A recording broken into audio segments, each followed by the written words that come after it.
ఈ బిర్యానీ తిన్నోళ్ళైతే మాత్రం నాకంటే నాకు అని కొట్టుకున్నోడైతే మాత్రం కన్ఫర్మ్ ఉల్లా. గట్లని తక్కువేమన్నానా అంటే ఇక చూడులి ఎంత మంచిగా అయిందో పుల్లలు పుల్లలుగా అయింది. చికెన్ పీస్ ఏమో జబర్దస్త్‌గా ఉడికింది. తింటూ ఉంటే మాత్రం వారెవ్వా! ఏ హోటల్‌లో పోయినా కూడా మనకి ఈ ఫ్లేవర్ అయితే కన్ఫర్మ్‌గా మీకైతే రాదు. ఇక 2 మిక్స్ చేసుకొని ఇంతంత సూప్ పోసుకొని ఇక ఒక చిన్న పీస్ పెట్టుకొని ఇంతంత నిమ్మకాయ పిండుకొని ఇక బుక్కల మీద బుక్కలు తింటూ ఉంటే వారెవ్వా! ఏమన్నా ఉన్నదా? ఇక అందులో మన హైదరాబాదీ బిర్యానీ అని అంటే వరల్డ్ ఫేమస్ ఇగ. మరి గట్లాంటి బిర్యానీ మనం ఇంట్లో సింపుల్‌గా చేసుకోవాలంటే టిప్స్ అన్నీ వీడియో పెద్దగా ఉన్నది అని చూడకుండా మంచిగా చూసిండ్రనుకోండి, మీరు ప్రతి ఆదివారం బయటికి పోవాల్సిన అక్కర లేకుండా ఇంట్లో సూపర్‌గా చేసుకొని తినొచ్చు హెల్తీది. ఇక దీనికోసం అయితే పెద్ద పెద్ద ఉల్లిగడ్డలు ఉండాలి. అవి కూడా ఎర్రయి తీసుకోవాలి, తెల్లయి వద్దు. అవి వేరే దానికి. ఇక ఇవి కొంచెం దొడ్డుతోని పొడుగ్గా మంచిగా కట్ చేసుకోవాలి. దాన్ని చితగొట్టినట్టు చేయాలంటే ముద్దలు ముద్దలు ఉండకుండా చేసుకోవాలి. ఇక గిది అల్లము. అల్లం కూడా ఒక ఉల్లిగడ్డ అంతా తీసుకోండి, సైజు తీసుకొని అప్పటిదప్పుడు మంచిగా నూరి పెట్టుకోవాలి. ఇక దాని తర్వాత ఒక మూకుట్లో నూనె పోసి ఆ నూనెలో ఉల్లిపాయలు ఉట్టిగా వేసుడు కాదు, విడదీసినట్టుగా వేయాలి. అంటే దేని దాన్ని సపరేట్గా ఉండాలి. ఇక ఇట్లా మంచిగా గోల్డెన్ కలర్ వచ్చే వరకు వాటిని మంచిగా ఏంపుకోవాలి. ఎట్లా అంటే అవి జర నూనె అంతా ఆరిన తర్వాత గిట్లా అంటే ఉల్లిపాయలు చితికిపోవాలి. అగో ఆ విధంగా అయ్యేటట్టుగా ముందుగాల ఉల్లిపాయలు ఏంపుకొని ఒక మంచి పేపర్లో వేసుకొని సపరేట్గా పక్కకు పెట్టాలి. ఈలోపు నూనె అంతా కూడా పోతుంది మనకి ఫుల్ అయినా. ఇక ఒక 10-15 నిమిషాల ముందు నీళ్ళలో దొడ్డుప్పేసి చికెన్ పక్కకు పెట్టి ఉంచుకుంటే ఇగో ఈ మాల్ మసాలా అంతా దానికి మంచిగా పట్టుకుంటుంది. ఇక కేజీ చికెన్ నేనైతే తీసుకున్నది. అందులో కొన్ని లెగ్ పీసులు, థాయ్ పీసులు, చెస్ట్ పీసులు అని పెద్ద పెద్దగా కుట్టించిన. ఇక మనం బిర్యానీకి ఏమేమి సామాన్లు కావాలో అనుకుంటాం కానీ ఇక్కడ మంచిగా చూడాలి గివ్వే కావాలి మనకు. ఆ పళ్ళెంలో ఉన్నాయి ఏంటి, కొత్తిమీర, పుదీనా, నిమ్మకాయ, పసుపు, ఇక మంచి మసాలా, కారపొడి, ఉప్పు, నూనె, ఆ బిర్యానీకి సంబంధించిన మసాలాలు ఉంటాయి కదా ఆకువక్కలు అవన్నీ. ఇక ముందుగాలైతే పెద్ద గిన్నె తీసుకోవాలి. పెద్ద గిన్నె తీసుకొని చికెన్ పీసులు అన్నీ అందులో వేసుకొని ఒక నిమ్మకాయ కేజీకి బరాబర్గా ఒక నిమ్మకాయ పడుతుంది, మంచిగా పిండాలి నిమ్మకాయ.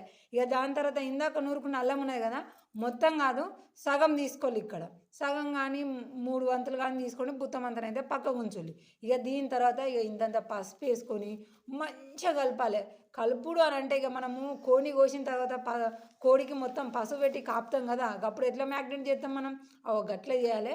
మనం ముందుగాల దొడ్డు పేసి ఉంచినాం కాబట్టి నార్మల్ గనుడితోనే అది సూపర్గా పట్టేసుకుంటుంది. ఇక దాని తర్వాత నాకు కటోర నిండా నూనె పట్టింది. గీ నూనె అంటే మళ్ళీ సపరేట్గా తీసుకునేరు. ఇందాక మనము ఫ్రైడ్ ఆనియన్స్ వేయించినాం కదా, ఆ నూనె తీసుకుంటే ఫ్లేవర్ అనేది ఎక్దమ్గా ఉంటుంది.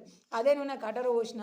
ఇక నా చికెన్కి నేను తినేదాన్ని బట్టి కారము, ఉప్పు, మసాలా, ఇక ఈ మసాలా లేనిది మాత్రం బిర్యానీ కాదు. మరి ఈ మసాలా ఎట్లా తయారు చేయాలనేది ఇక్కడ కనిపిస్తున్న వీడియోలో ఉంటుంది, పోయి అయితే చూడాలి.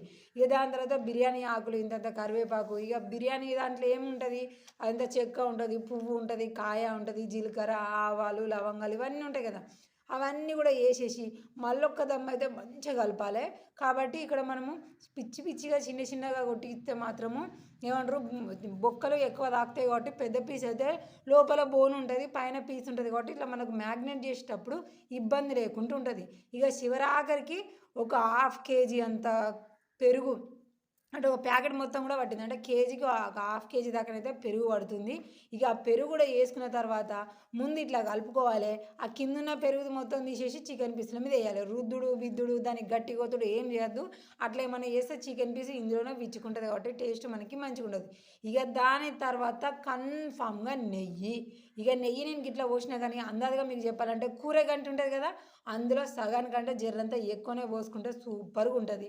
అది కూడా వేసి కలుపుకున్న తర్వాత ఇక పైనకి వెళ్ళి ఇందాక మనం వేయించుకున్న ఆనియన్స్ ఉన్నాయి కదా చూడు, ఇప్పటివరకు మొత్తం పుల్లలు పుల్లలే గిట్లా అంటే చిన్న చిన్న కట్ట పుల్ల లెక్క చినిగిపోతున్నాయి. ఇక ఫ్రైడ్ ఆనియన్స్ సగం దాకా వేసుకొని మళ్ళీ ఒక్కసారి కింది నుంచి వెళ్ళి మీదికి, మీది నుంచి వెళ్ళి కింది దాకా ఇట్లా వేసుకుంటే కలపాలి. ఎక్కడ పీస్ని అయితే ఒత్తకులి, బిర్యానీలో పీస్ మొత్తం గబ్బు గబ్బు అయిపోతుంది, మంచిగా ఉండదు అసలు టేస్టే. ఇక ఇట్లా కలుపుకున్నాం కదా, ఇక దీని మీదకి వెళ్ళి మంచిగా మూత పెట్టేసినాము. 3 గంటలకు ఎబో ఉండద్దు, మరీ గంటకు తక్కువ ఉండదు. ఇక గంట దాటిన తర్వాత 3 గంటల లోపు ఎప్పుడైనా సరే మరీ ఓవర్గా అయితే చికెన్ పీసులు అన్నీ కూడా శిథిలు అయిపోతే మనకి మంచిగా ఉండదు కాబట్టి పక్కకు పెట్టులి.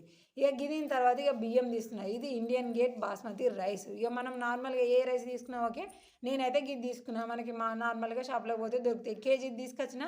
ఇక్కడ నేను పాదొక్క కిలోనే పెడుతున్నా. ఎందుకంటే నాకు ఫస్ట్ ఆఫ్ ఆల్ చెప్పాలంటే ఇంత పెద్ద మోతాదులో ఉడికే గిన్నెలు లేవు. ఏదైనా కేజీనే ఉడుకుతాయి.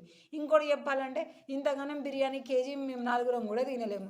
సో మా నలుగురిని తినేదాన్ని బట్టి మాకున్న గిన్నెలను బట్టి పాదొక్క కిలో బియ్యం అయితే తీసుకున్నా, కడిగి పెట్టుకున్నా. నీళ్ళు పడబోయకులి, షెడ్లకు పోయిలి, లేదంటే ఇంటి ముందు కావులు వస్తాయి కదా వాటికైనా పోయిలి.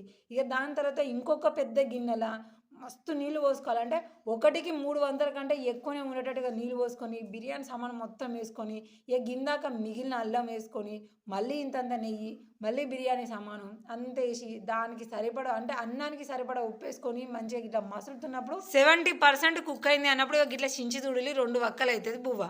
ఇక గప్పుడు ఇక ఇప్పటిదాకా మనం మ్యాగ్నెట్ చేసి పెట్టుకున్నాం కదా చికెన్, ఇక అది తీసుకొని వచ్చి పక్కకు పెట్టుకొని ఇక ఈ బువ్వ మొత్తం కూడా తీసి అందులో వేసుడు. అంటే నీళ్ళు మనకు రావద్దు, మంచిగా నీళ్ళన్నీ ఇట్లా తీసేసి ఓన్లీ అన్నం మాత్రమే మ్యాగ్నెట్ చేసుకున్న చికెన్ మీద వేయాలి. ఇక్కడ ఇంకొకటి ముచ్చట గమనించుకోండి, కింద నేను స్టవ్ గిన్నె మీద పెట్టినా కానీ కింద మంట లేదు. అంటే మనం మంట ఇప్పుడే స్టార్ట్ చేయొద్దు. అన్నం మొత్తం కూడా ఈ మ్యాగ్నెట్ చేసిన చికెన్ మీద వేసి దాన్ని పొందుగా సమానంగా అన్న తర్వాత పైనకి వెళ్ళి ఒక 3 స్పూన్లు కానీ 4 స్పూన్లు కానీ మంచిగా నెయ్యి పోసుకోవాలి.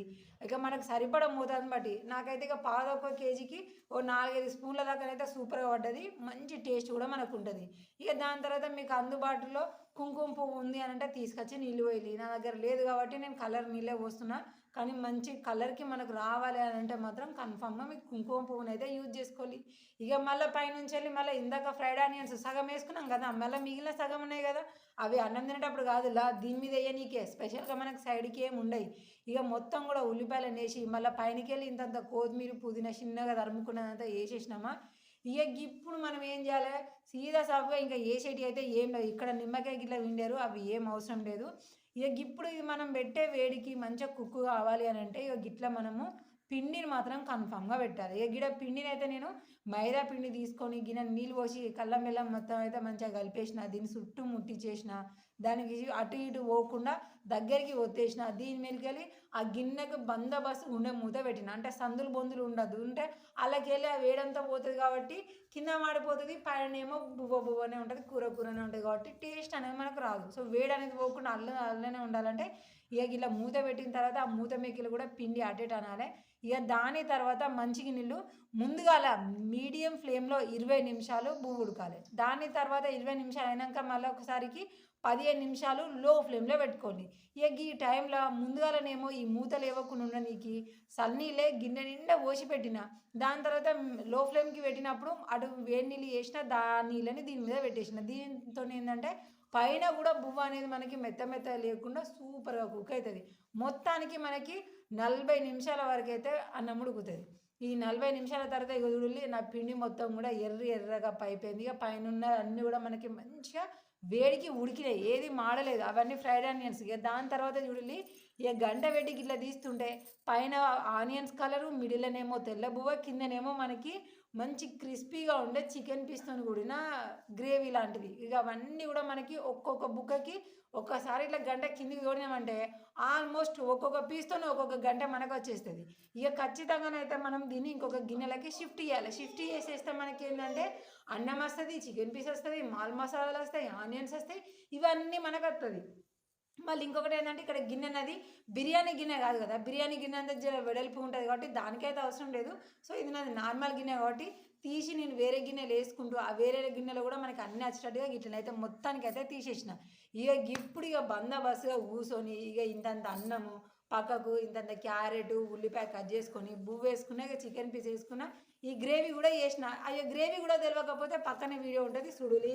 ఇక బుక్కకి చికెన్ పీస్ పెట్టుకొని తింటుంటే